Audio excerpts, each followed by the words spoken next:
Full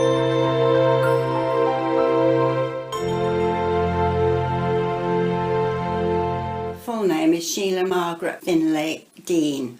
My first name used to be Roscoe, my surname was Roscoe. My name was originally Sheila Finlay Dean. My mother was Scottish, so they always have their mother's maiden name, Finlay. She was Scottish. But she died about 3 weeks after I was born. And her name was Margaret, or Meg, they called her. And so my dad obviously wanted to add Margaret to it, so I am now Sheila Margaret Finlay Dean.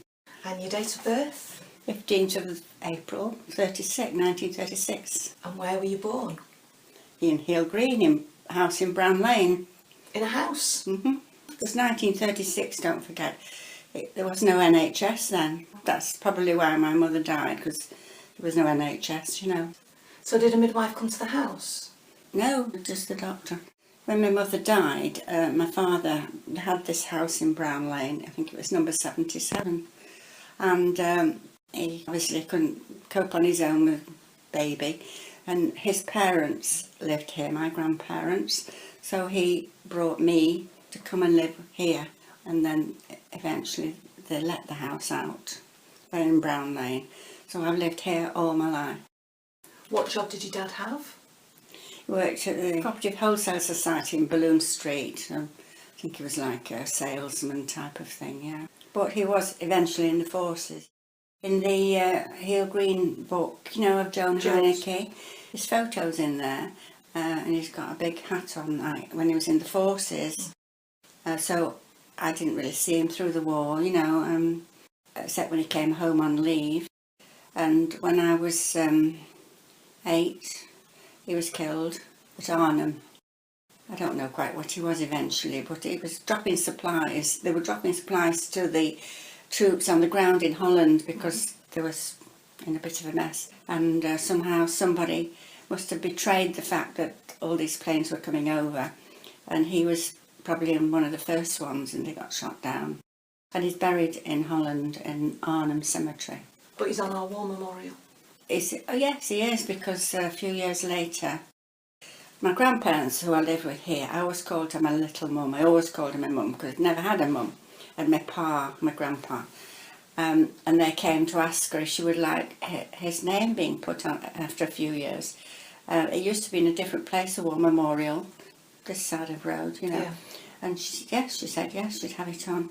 And strangely enough, rather, about 4 houses up, Eric Francis was put on it. He was killed in the war as well.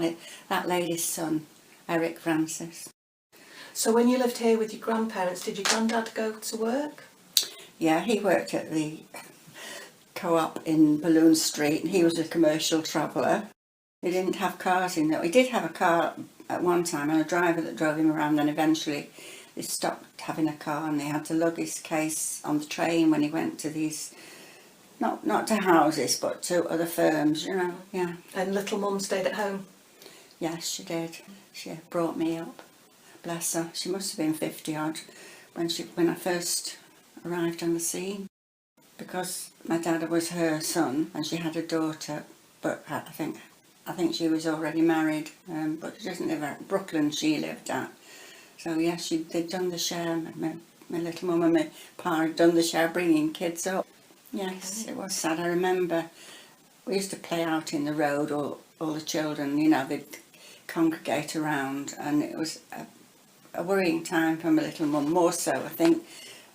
When you're a child, you don't worry in the same way, you know. I mean, it's there in the background, but it's not like when it's your son or your daughter you're worrying about. And there was always this worry that they hadn't heard from him for ages, my dad. And I was out with a crowd of them up the road, and I saw the telegraph boy come to our house. He used to send telegrams, yes. And it was a bad omen, anyone knew it. So I came running home, and it was a telegram to say he was missing, presumed killed at Arnhem. Eventually I think they got confirmation he was, you know. Yes. But, yeah. So yes, I remember that distinctly. Must have been, I think I was 8. So your childhood memories of Hill Green, I'm sure it'll be just farms and footpaths. Oh, it was lovely, yes, it was lovely. This house was built in 1929. My grandparents were the first people in it. I've got a picture in the book there of when it was being built. Fabulous. I think Lynn had it in hers as well. I gave it to her. And it was all fields everywhere. None of these houses that were built at the back opposite. There was about a few houses, but from a certain point on it was all fields, you know. Lots of houses have been built since, but yeah, fields everywhere. Do you remember the shops in Hale Green? Yes, but there were the shops from the co-op onwards, so you know what I mean, from a certain point. There were no shops at this end. No. There were no shops at all. That was a big house called Beach House. And then there was a field this side of it, all grass, you know. Yes, footpath still there at the back. At the bottom, behind my house, somebody else's land comes down, but behind there, the footpath is still there that we used to use right through, you know, through the fields. Yeah. But it's a right of way, you can't do much about it, you know. So do you remember the names of any of the shops? Bill's, of course, Bill's. Was opposite, yes. I worked there for a little while, actually. Did you? Since I was retired, I did, yeah, just part-time. And it was a mill like behind, wasn't there? Yes. Where they did the baking. Yes, yeah. But there was a little shop, I can't remember what it was called. It was a little upholster drapery shop, you know, but it was only little. I think it was just a little private shop, and there was a lady called Mrs. Owen, I'm sure. Because I went in there one Mother's Day, and I think I had half a crown in my hand. Or was it a birthday? No, it was a birthday, my little mum's birthday. And I went in with my half crown and said, have you got something for me I can buy for this? And whether she was being kind, I don't know, or whether it was a full price. But an apron, I bought her an apron with big sunflowers all over it. And I don't know whether she was letting me off or not. But half a crown was quite a lot in those days. And I remember running down the garden with her. She was talking to someone at the back and giving her this, saying, happy birthday. A friend and I climbed trees. And we used trees where the park is now. But where the houses are built, the side where the houses are built, as you stand from the roundabout, on the right-hand side, there were no houses. It was a big field from Cheadle full of cows and everything, and horses. And there was a tree there, a particular one that we used to climb. Sit up in the tree and sing to the horses. I don't know why. We used to really enjoy doing that. Yeah. So is that Rosevale Park you're talking about? Yes, Rosevale Park. I'll tell you what I did do. Oh, and I've still done it since I've grown up, blackberry picking. Absolutely, I was a real expert. Used to go out in the morning, get a jam jar out of the side shed there, take it with me, not say anything, because children were allowed to go out then and play, and you didn't come back till, say, dinner time or whatever you felt like. Nobody knew where you'd gone. And just fill it, you know, pick blackberries over the fields over here and come back, put it in the shed again, and then get another jar and go. So I could surprise my little mum with them, you know. And I love blackberry picking. I can't do it very well now because my eyesight's not very good now. All the grandchildren, I used to have them at my house a while back. The three of them from my son's three boys. Used to have them on a Friday, and we used to go on the Rosevale field and we used to pick blackberries. And the strange thing is, I got now grown up, I got a text from the eldest who is 24 and lives near Chester, and he said, we had a blackberry and apple crumble the other day. She said it just reminded me when we used to go picking them on the field. They all remember the blackberry picking. Which school did you go to? Etchells, that was the only one around. Just a normal class where you had desks and inkwells, you know, and you sat, I think you sat two of you had a seat that pushed up, you could stand up, and two of you sat next to each other, you know. And it was wartime, and we had to take our gas masks with us to school, and the school had got shelter at the beginning for as you walk from Finney Lane towards it. The side there, it's probably built on now, you had two big humps, like humps covered in grass which you could run up and down, but it actually was a shelter that you could go down a few steps and into, you know. Church? Always been to Brown Lane Church? Yes. I was christened there, yes. Don't know how old I was. It's on the cradle roll at Brown Lane, my name anyway. Did you get married there? Yes. And in the original church, not the church now as it is, but the old hall. Would you have gone on outings with the church? Yes. Where would you have gone? Stylewoods. It was always Stylewoods. We did once go a bit further it was on the train. We used to have to go on a train. Yes, the church at Style we used to have to take our sandwiches and cakes and things, but they always used to do jellies for us so that they could give us a jelly. So I sat in the church then, we'd have jelly with our sandwiches and things, yeah.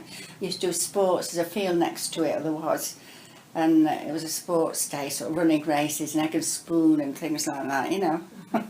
So is that the Methodist Church at Style? Yes. The one that's in the village itself? Yeah, in the corner, right in the corner.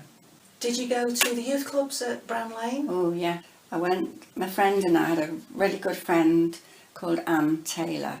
We were just inseparable really, we did everything together, and we went to the youth club. Yeah, it was great. Table tennis was the main thing, we used to play table tennis in there, and where the coffee lounge is now, it was divided because there was a fireplace in the middle. When you crossed the corridor, there was a room there, there was a room in there, and that got knocked into the coffee lounge eventually. That got knocked out, so it was just the coffee lounge. But across the coffee lounge, there was always like a division with a fireplace. I remember that anyway. Yeah, we used to have Sunday school in there. And we used to go on trips out occasionally, you know, and things like that. A hike, I remember going on a hike with a few of them, you know.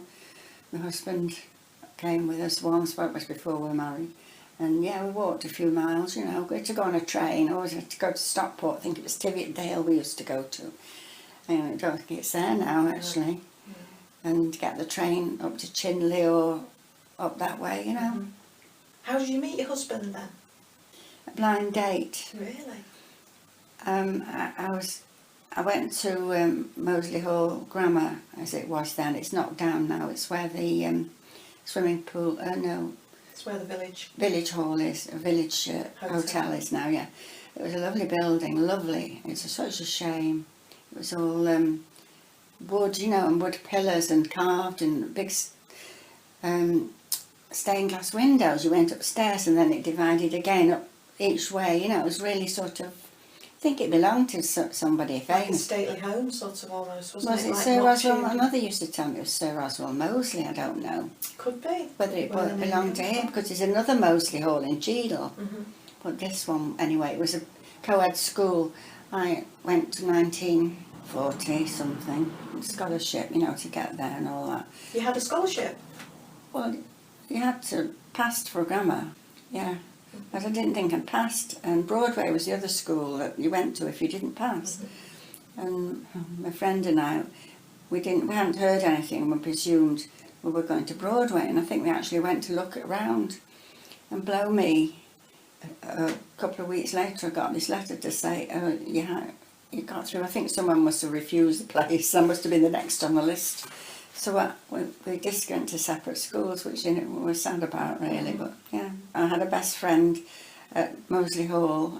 We went there about the second year it was opened, and it was nice. You could sit on the outside in the conservatory bit there and do your work when you weren't having lessons, and it was really a big lawn in the middle, and it was really nice, you know, like a stately home a bit.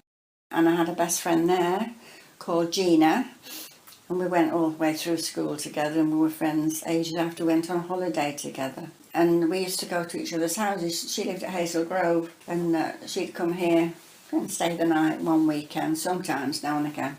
I'd go there to see her. And we went out one day with Gina. We went to her church on the corner of Hazel Grove where the roads divide, going up to High Lane. And then we went in a cafe. It was a Grundy's cafe, and we sat there in a cuppa. My husband must have been in the pub opposite. He knew Gina. I mean, he was a local lad. Apparently he asked her, who's that girl you were with, you know? And she said, oh, it's my friend Sheila. He said, oh, ask her down again, you know. Anyway, she told me that, and I don't know who he was, I hadn't seen him. A couple of months later, I think it was, I went to stay at hers again, and we arranged to meet outside after church outside at the gate. And that was it, really. We went to walk and off on our own in those days. I don't know, you wouldn't like a girl to go off wandering on their own now, but I mean, we just started going out, yes. He was in the Navy and he had his uniform on, I think that helped. Absolutely mad about going to the cinema, we went so many times. He had a motorbike, so we used to go out on that, and I didn't wear a crash helmet. He did, he always had one on. I used to go out after church, if we'd been to his church or somewhere, with my high heels on, no crash helmet, all dressed up for church. One of my heels dropped off on the way somewhere and we had to turn around and go back and pick it up. Yeah, I always wore high heels in those days. So which cinema would it be? The one in Cheadle or Cheadle? Oh, Gatley. Oh, Gatley. The Tatton a lot, but then with him having a bike we could go to Stockport ones, you know, with him having a motorbike, so. So when did he come out of the Navy then? He was in for 10 years. When he was 30 he came out. I married when I was 20. I was here, got married, we were here, you know, my little mum was here. My pa had died. He died when he was about 66, something like that. He worked at the same place all his life. 50, he got a gold watch. You know how they did in those days. And I got married from here, and he was in uniform, of course. And then eventually, after our honeymoon, which we spent in Torquay, he was based in Plymouth, or he would have been based in Plymouth. He wasn't in Plymouth when he was here because he was at Warrington at the air base there. But then we had to go back to Plymouth to live. The only place I went was Singapore for 2 years. But this is at the beginning when I went to live in Plymouth, a little flat right on the top of a place called Mutley. We did move again to another place opposite the Plymouth football ground nearly, but that was not far away from there. And then eventually he was being moved. He heard he had to go to, I think it was Ceylon and Singapore, Hong Kong I think, and to places. So I came home here, yeah. In the meantime, I think my little mum was still here, but she was getting to the point, I mean, she was 60 or 70ish, you know, and she got arthritis and whatnot.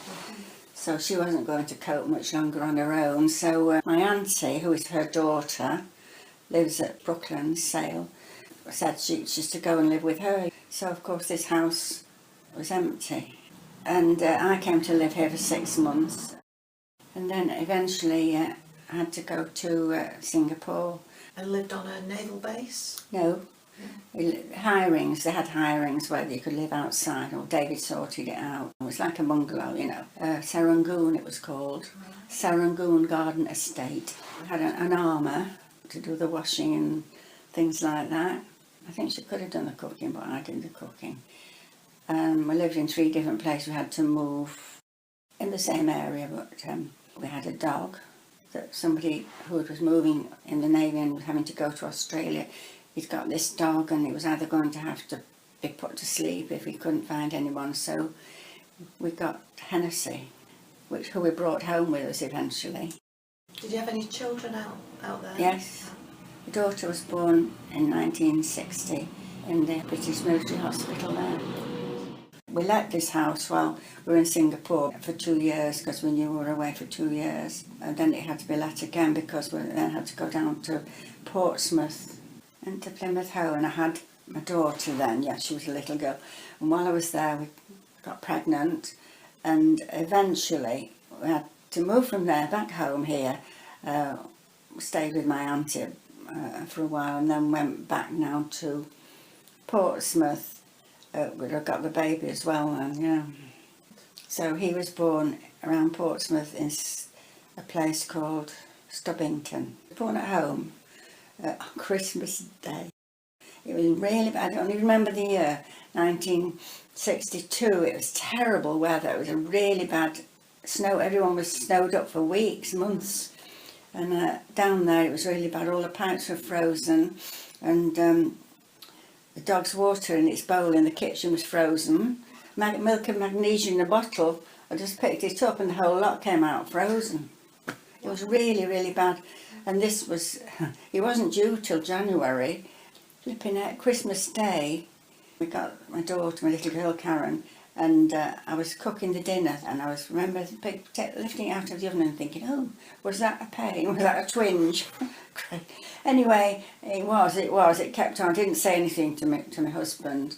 And then eventually we got the daughter to bed about 7 o'clock, whatever it was. And then I said to him, I think you're going to have to go and get the midwife, because I was having the baby at home. So he went to tell the midwife to go on his bike, I think. And then she came round eventually. Phil, a little boy, he was born at, I think it was 5 to 12, on Christmas Day. But I felt awful getting the midwife out. And I wasn't prepared, really, because he wasn't due to be born for another 3 weeks, you know. And he just slept for ages in his carry cot, because this wasn't our own home, this was a hiring, you know. And he had a little red nose, really red nose. I think it was the cold weather and everything. And around the same time, the dog had puppies. The puppies died. She was too old. She was about 8, 9 then. We couldn't bury them because the ground was frozen. We just had to leave them till things thawed out, put them outside. So when did you come back here? We went from there to Hailing Island, it's in Portsmouth area, but it's just called Hailing Island. And we stayed in a little bungalow there for a while. We had a car then. And then we came back here permanently. But the thing is, I told you we were buying the house off my mum. It was gone through while we were away, and blow me, the day that we got a letter through to say it was okay, it's all tied up, it's yours in future.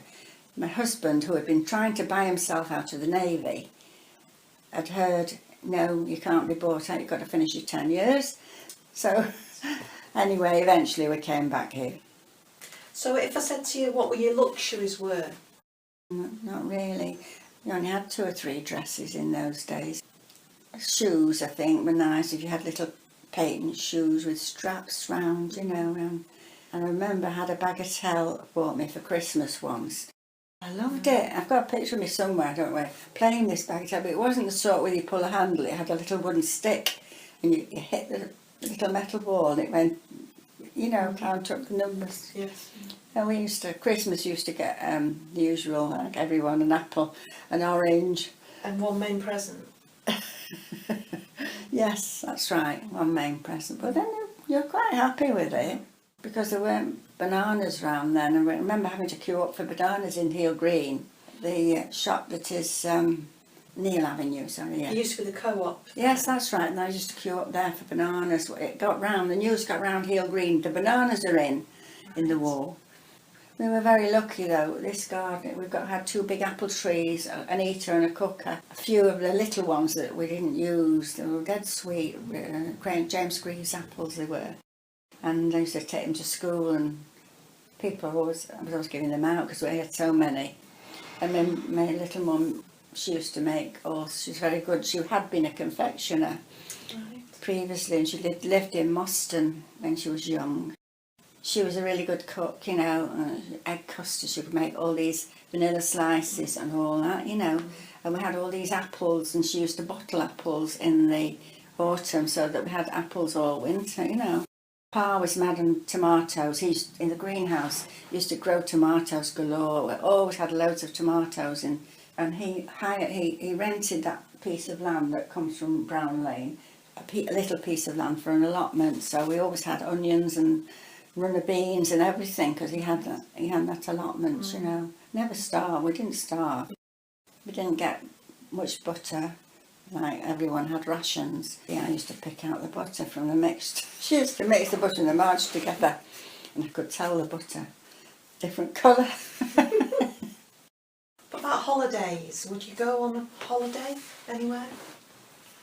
When I was young, yeah, we used to go to Cleveless. Cleveless. How would you get there? Train. And then eventually, my uncle had a car, and we could go a bit further, you know, different places, like, you know, Cleveless. And I remember the little cabaret they used to have. You had supposed to pay to go in, but it was right on the front, but it was in this little opening, and it had singers on and clowns and things like that. Of course, being kids, you could look through the bars and see it through there. Yeah.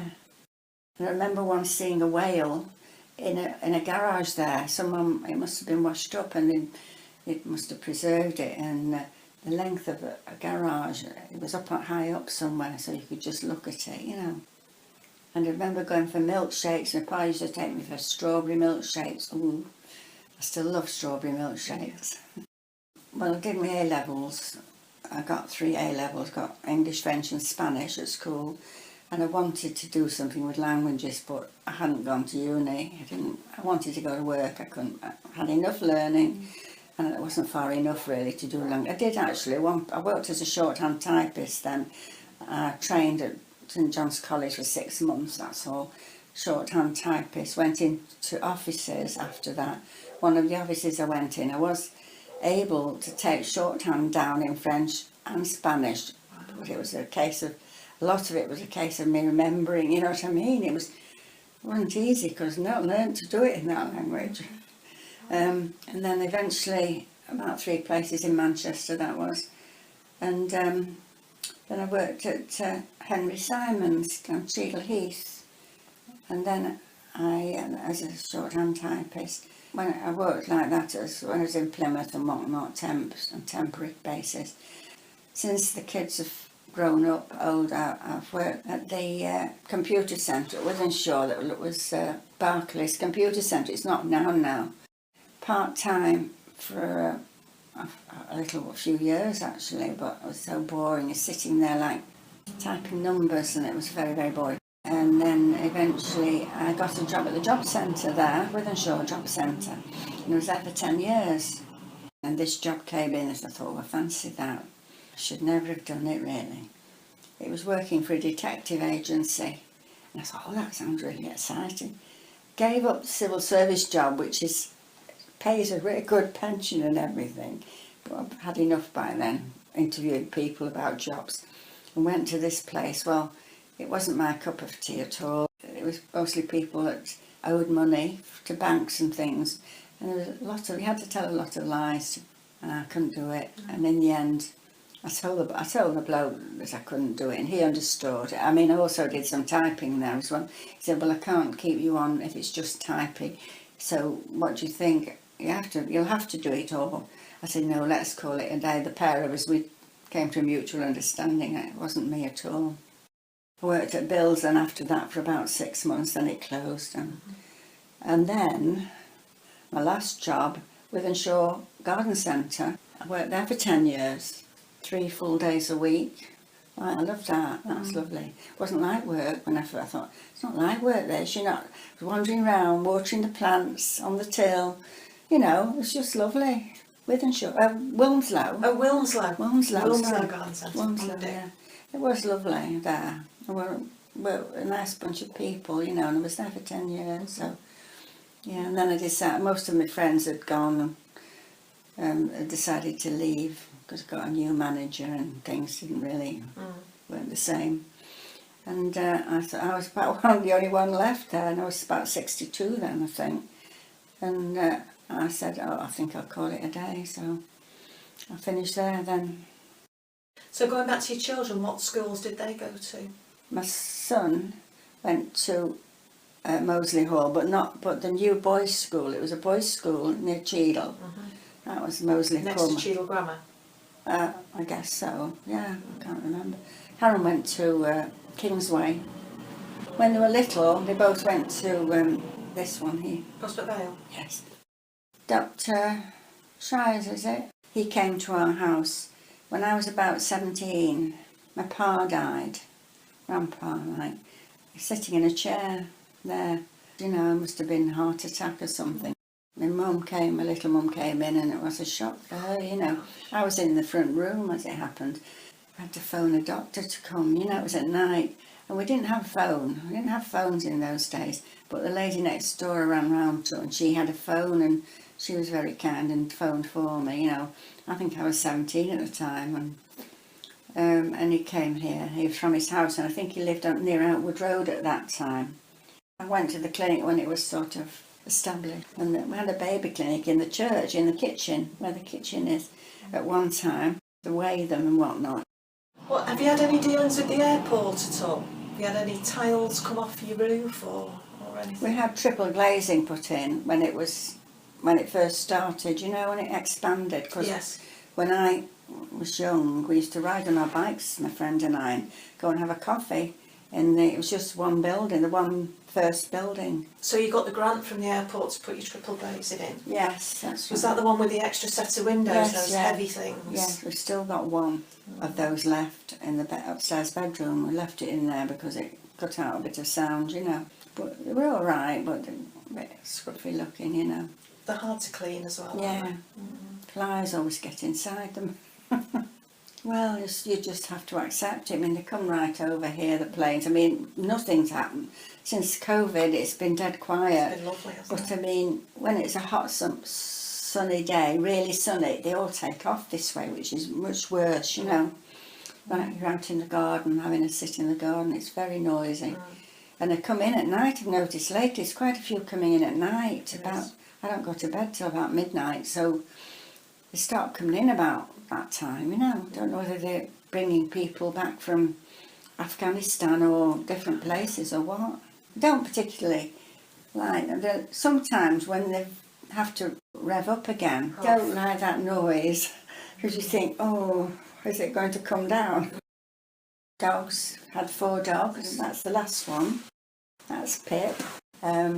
We had the one we brought home from Singapore, had to put her in quarantine. I don't know where it was, a train ride away somewhere for 6 months. And then we came home with the baby and got the baby and the dog. And then after that one, she lived to be about 14 or 15. And the next one was a puppy we got from Windy Ways Kennels. She was a stray puppy. The next one came, my husband was walking around Sheila Hume on one snowy day. Sunday, he used to go walk in the morning when I went to church. And this dog followed him. And then she was a white dog called Lucy. And she came and she was our dog for another 14 years. And then that one, the neighbour next door, her daughter was a nurse at Wilmslow Hospital, and she used to see this dog going to, she used to say to Mum, oh, there's a dog outside and it's obviously a stray. And the men on the gate are giving it bits and pieces to eat. She said, ask Sheila if she, because by that time I hadn't got a dog.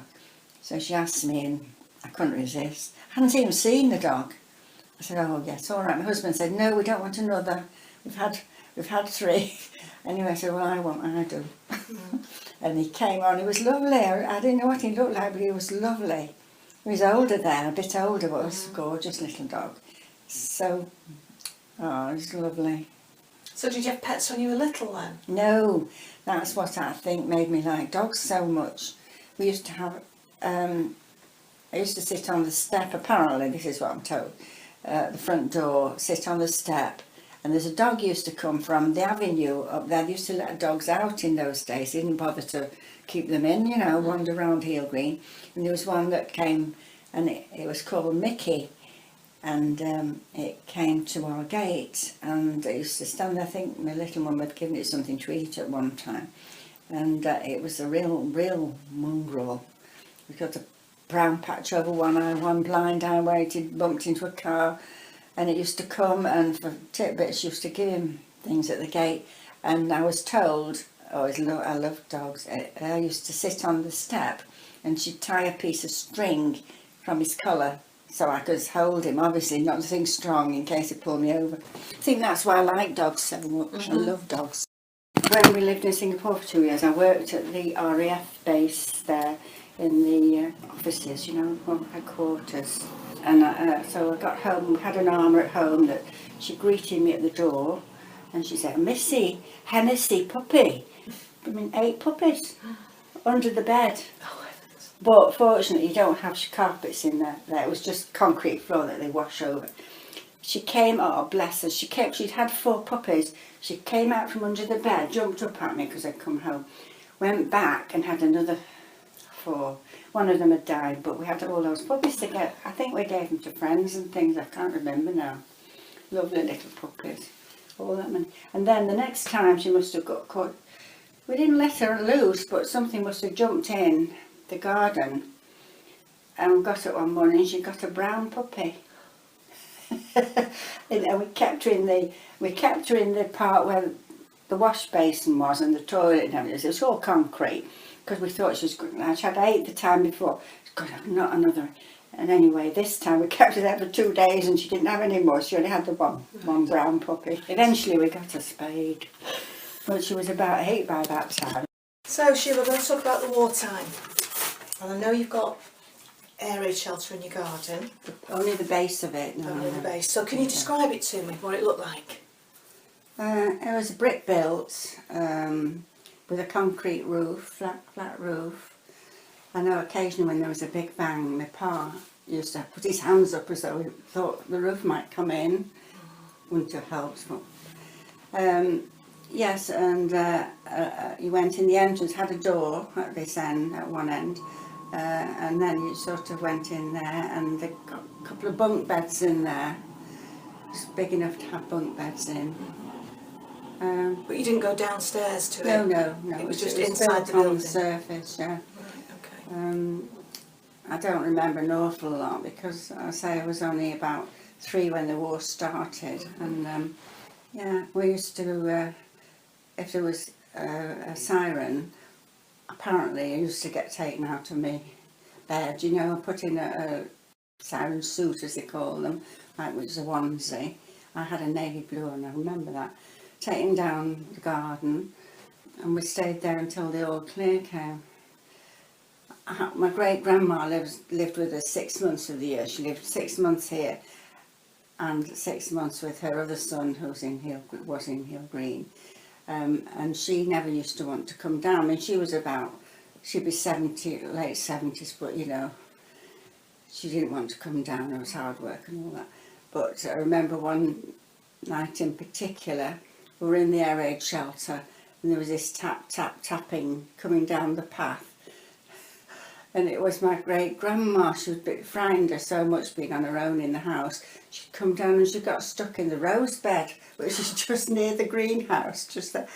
Anyway, we sorted it out, yeah. So it could be quite cold through the winter inside there then? Possibly. I was probably wrapped up properly, you know, taken care of. I don't remember an awful lot, to be honest, about that. So tell me about the barrage balloon that landed behind you. I was a bit older then, and it must have been in the daytime. The siren went. We went down anyway. Whether we'd been on all night, I don't know. And we kept staying there. My mum and I don't know how old we'd be then. Might have been about 6 or 7. And we were there and we kept thinking, why isn't there all clear gone? You know, and we stayed there and we stayed there. And in the end, we put our head out of the door. Saw the neighbour in the next door upstairs, and she said, must have shouted. She said, "Oh, you can come out now. It must have gone, or you're clear." But when we looked at the back, the land behind us, there was this great big barrage balloon lying on the ground. Apparently, it had come over the road and it had knocked down some telegraph wires on the way over to here. And there were a lot of men around it sorting it out, you know. So your gas mask, you took it to school with you? Yes. And you had it in a box or a bag? I had it in a square box. I don't think I had a case for it. You could get a case for them with the strap on, and you put it over you, across you, and took it to school, yeah. And you had to have it with you at all times? Well, so apparently, yes, I think so, yeah. From what I can remember, yeah. So rationing continued after the war. So what sort of things could you not get? Couldn't get sweeties. You couldn't. I don't know about the actual food because I wasn't in charge of any food. My family were. I can't remember what else. Fruit. Do you remember having? Yeah. Well, you queued up for fruit, you know, of course, and bananas especially got round. You know, the bananas were in. I remember when I was a bit older, my grandpa, my pa as I called him, when he came home on a Saturday from work, he used to go on the train. He used to work on Saturdays. When he came home, he used to call it, I think it's called Dunn's paper shop in the village. And it got to the stage where he used to get some ice cream, which was a real treat. And he used to have this ice, you know, this ice that smoke comes off it. Like dry ice? Yes, dry ice. And it was all wrapped. I was really fascinated. I'd never seen anything like this before. That was a real treat. So let's talk about little mum's cleaning in the 40s and 50s. So she didn't have any labour-saving machines, No. everything was She by had a hand. vacuum and a sweeper. Does she take things, put them on the line and give them a bang? Oh yes, rugs, always rugs, yeah. Used to go on there, but no, I haven't got it now. I used to have one of a carpet beater. One of these made out of like rattan stuff, you know. Yeah, she used to give it a good beating on the line. And got a sweep, a U-bank. I've got a little one of those still now. And I'm sure she had a vacuum. But it was mostly the U-bank we used to use each day, you know, to do it. What about washing? Oh, she hand washed. You know, she only got a sink, and then when it was hand washed and dried, no, hand washed, had to go and get wrung. Had a wringer. Right, bit like a mangle. Mangle, sorry.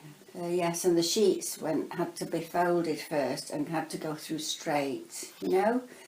We've had bit of an extension built on.